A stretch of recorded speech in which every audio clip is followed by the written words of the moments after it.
बुत भोर थी प्याके मुहम्मद पाक जायो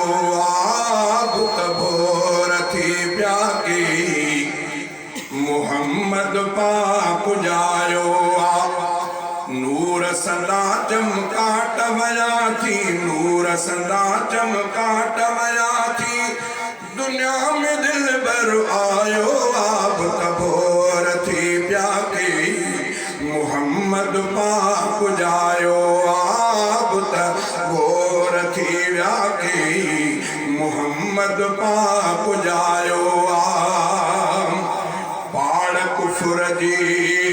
पट जीवे जुल्म जी ऊंदहे मिट जीवे पाड़ कुफर जी पट जीवे जुल्म जी ऊंदहे मिट जीवे जायो पैगंबर ईद थी वे जायो पैगंबर ईद थी वे खुशियुनि जो थियो सायो बुत भोर थी व्याके मुहम्मद पाक जायो बुत भोर थी व्याके मुहम्मद पाक जायो नूर सदा चमकाट वया थी दुनिया में दिल भर आयो बुत भोर थी व्याके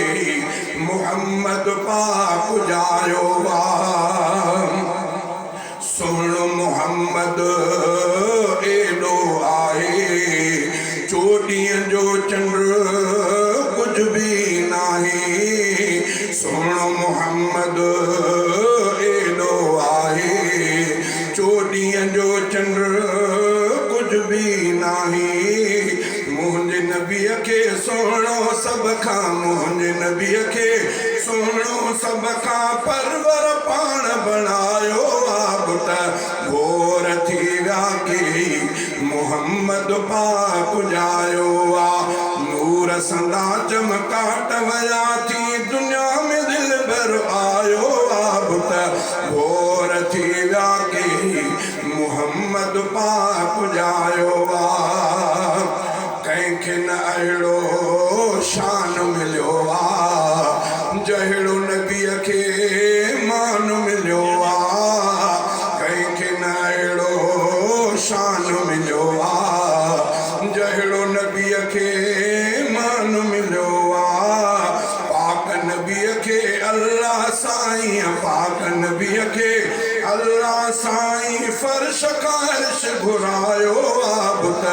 भोर थी व्याके मुहम्मद पाक जायो उठड़ीअ ते जो स्वार नबी थियो उठड़ीअ उनखे वक़्त लॻी वियो उठड़ीअ ते जो स्वार नबी थियो उठड़ीअ उनखे वक़्त लॻी वियो भागन वारी अमड़ हलीमा भागन वारी अमड़ हलीमा जंहिं त नबीअ खे न पायो बुत भोर थी व्याके मुहम्मद पाक जायो उलरो हफीज़ा खादिमुन जो शान लिखे थो हरदम तंहिंजो उलरो हफीज़ा खादिमुन जो शान लिखे थो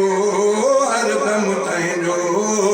बाज खुदा कई ख़ास असां ते बाज खुदा कई ख़ास असां ते ख़ास फज़ल फरमायो बुत भोर थी व्याके मुहम्मद पाक जायो बुत भोर थी व्याके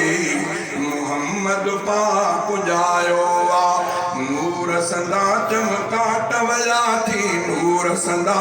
चमकाट वया थी दुनिया में दिल भर आयो बुत